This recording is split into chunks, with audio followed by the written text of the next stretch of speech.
है, लेकिन और दिग बाजार पर क्या नजरिया बन रहा है? मेरी सहयोगी मानसी दवे अब जुड़ रही है मेरे साथ। मानसी, बताइए। बिल्कुल, दिग्गजों का भी बाजार पर भरोसा जो है लगातार कायम है और कई सारे सेक्टर स्पेसिफिक एडवाइसेस हैं जो कि एक्सपर्ट्स की तरफ से आती हुई दिख रही है। ए बालासुब्रमण्यम से आज सुबह ही हमारी बात हुई और उनका ये कहना था कि अगले कुछ महीनों में एफआईआईज निवेश बढ़ने की पूरी उम्मीद नजर आ रही है।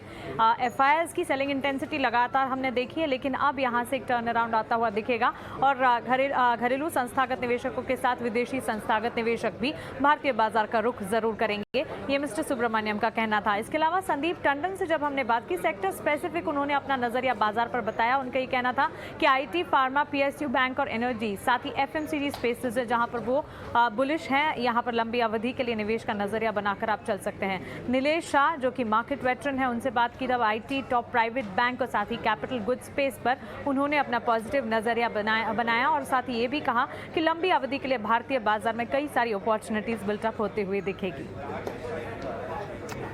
चलिए, तो ये है व्यू यहाँ पर बाजार के दिग्गजों का। बहुत शुक्रिया मानसी उस पूरे अपडेट के लिए। निकुंज डालमिया के मुताबिक बाजार में अब सेंटिमेंट सुधरने की उम्मीद ज्यादा है। निवेशकों को चुनिंदा शेयरों में खरीदारी के मौके तलाशने चाहिए।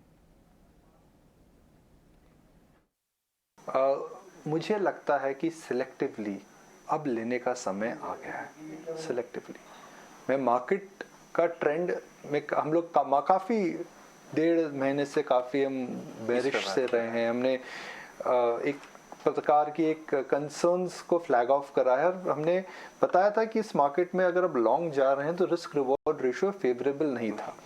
तो हम क्यों इन बातों की चर्चा कर रहे थे? रोज आकर के हम भीषण मंदी का भाषण क्यों देते हैं? अगर मैं एक संक्षिप्त रूप में बोलूं, क्योंकि आपके आसपास का माहौल, मैक्रो, वो सब बदल रहा था।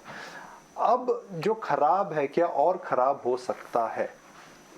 मेरे को नहीं लगता है। युद्ध पे कुछ परिणाम नहीं आया है। इन्फ्लेशन सबको पता है ज़्यादा है। क्रूड सबको पता है $100 के ऊपर रहेगा। ग्लोबल मार्केट में मंदी है, सबको पता है। और central bank interest rates hike करेंगे। तो अगर आप सारे फैक्टर्स को कनेक्ट करें तो I think we are at the peak of bad news. अब यहाँ से जो टर्न होगा, वह जो टर्न होगा अब अच्छा ही हो सकता है। इससे ज़्यादा या तो कि ऐसी अनहोनी सी खबर आ जाए जो हमें पता नहीं लगता है, हम उस पर बात करेंगे, भगवान ना करे ऐसी आए। मगर इन फैक्टर्स में जो हम 4-5 फैक्टर्स जिससे मार्केट अभी अंडर परफॉर्म कर रहा है, उसको लेकर के क्या एक भी पॉइंट टर्न अराउंड हो सकता है? मुझे लगता है हो सकता है।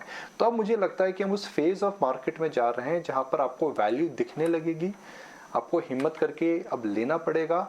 और जो सेलिंग हो रही है वो कंपल्सिव सेलिंग हो रही है। न्यूज़ की एडजस्टमेंट मेरे हिसाब से अब खत्म हो चुकी है। करेक्ट। तो सिलेक्टिव बाइंग की यहाँ पर व्यू अब बनता हुआ दिखाई दे रहा है, लेकिन और